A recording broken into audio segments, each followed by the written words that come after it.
Hi friends, ഇന്ന് നമ്മൾ കവുങ്ങിനകത്ത് ഇത് നനയ്ക്കുന്ന കവുങ്ങാണ്. അപ്പം നനയ്ക്കാൻ വേണ്ടിയിട്ട് നമ്മൾ വന്നതാണ്. സ്പ്രിംഗ്ലർ വെച്ചാണ് നനയ്ക്കുന്നത്. ഒരു ചെറിയ സ്പ്രിംഗ്ലർ ഉണ്ട്, അപ്പോൾ നമ്മളത് വെച്ചിട്ടുണ്ട്. അത് നമ്മളിങ്ങനെ വെച്ചിട്ടുണ്ട്. ഇത് ചെറുതാണ്, ഇതിങ്ങനെ ചെറുതായിട്ടൊന്നും അടിക്കുന്ന രീതിയിലാണ്. ഇതിലും വലുതുണ്ടായിരുന്നു, അപ്പോൾ അത് നമ്മൾ വെച്ചപ്പോൾ അതിൻ്റെ സ്പ്രിങ് ലൂസായതുകൊണ്ട് അതിനി നമുക്ക് പുതിയത് വാങ്ങണം. ഇതാദ്യമായിട്ട് വെക്കുന്നതാണ്. നന്നായിട്ട് വരണ്ട്, നല്ല ചൂടൊക്കെ നല്ലോണം മണ്ണ് വരണ്ടിട്ടുണ്ടായിരുന്നു. അതുകൊണ്ട് എല്ലാവരും തന്നെ നനയ്ക്കാൻ തുടങ്ങി. നമ്മൾ കുറച്ച് താമസിച്ച് പോയി.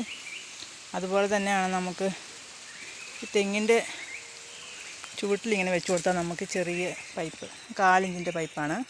ഇതിങ്ങനെ നമ്മൾ കൊടുത്താൽ ഇങ്ങനെ കറങ്ങിക്കൊണ്ട് ചുറ്റുവട്ടം നമുക്ക് തെങ്ങിൻ്റെ തളത്തിൽ വീഴുന്ന രീതിയിൽ നമുക്ക് വെള്ളം ഉണ്ടെങ്കിൽ ഇങ്ങനെ ചെയ്ത് കൊടുക്കാൻ പറ്റും.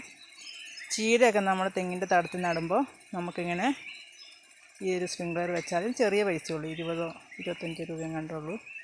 ഇങ്ങനെ വെച്ച് കൊടുത്താൽ നമുക്ക് 5 മിനിറ്റ് വെച്ചാൽ പിന്നെ ചീരയൊക്കെ നനഞ്ഞോളും.